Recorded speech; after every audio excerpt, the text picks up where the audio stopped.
Hi, tonight we're going to look at 2x2s a little bit. I have most of the 2x2s in my collection right here.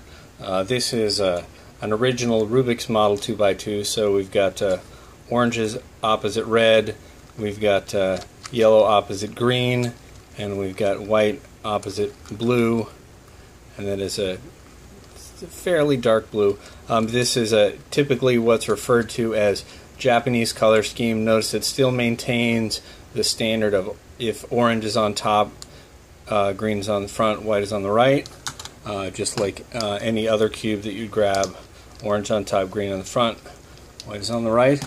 That's fairly standard, but I also have, with the same mechanism as the original Rubik's, a later cube that, I think they're referred to it as the junior, Rubik's Junior cube. I don't know if you'll be able to see that or not, but it's got a bunch of pink faces and a face of the monkey on it and a green face. This is actually where my Super Monkey Cube handle came from, was this.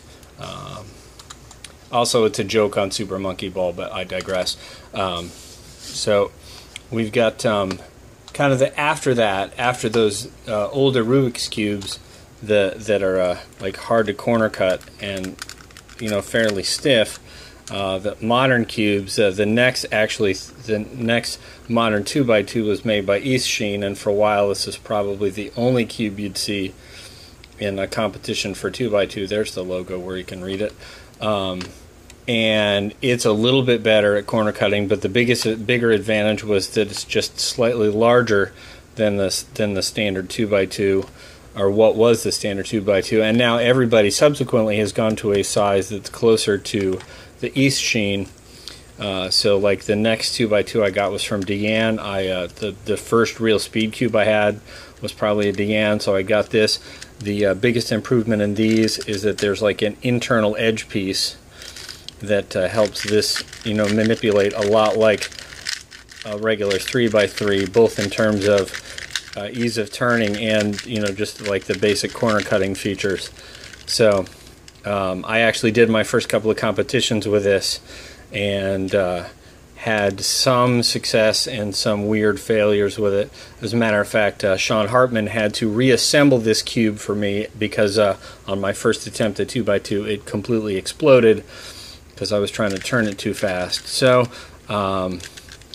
I tend to do a full face on the top because I learned it a million years ago, and so I'd have everything positioned before oriented. So one of the things that I did after having problems with the Diane in competition was that I went to a Cyclone Boys 2x2 for a little while. I do not like the colors on this. The blue is overly dark to me, and the orange and the red are really close to the same value. So that sufficed for a while. It is a more stable cube than the Diane. It doesn't find inopportune times to pop on me. But subsequent to that, I have Mohuan Xiaoshu that is, it feels a little more flexible, and so it has the things that I like about the Diane, and I haven't had this pop on me. The inside of it looks even more different from the Diane. It doesn't really have like internal edges per se. It has like the core is just built entirely differently.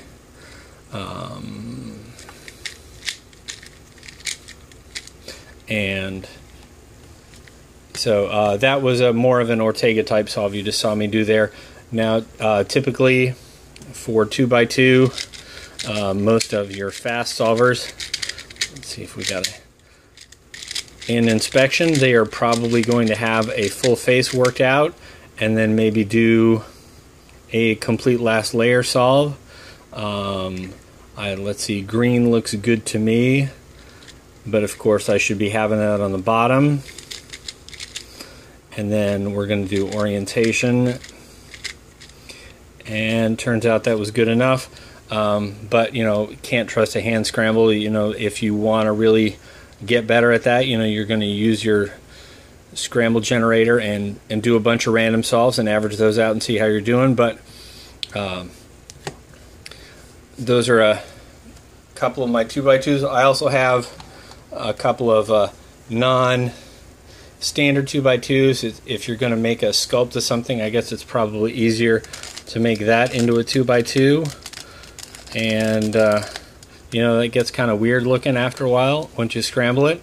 And then I also have this Optimus Prime 2x2, which I haven't had the nerve to open yet, and I'm not opening today. Sorry, viewers.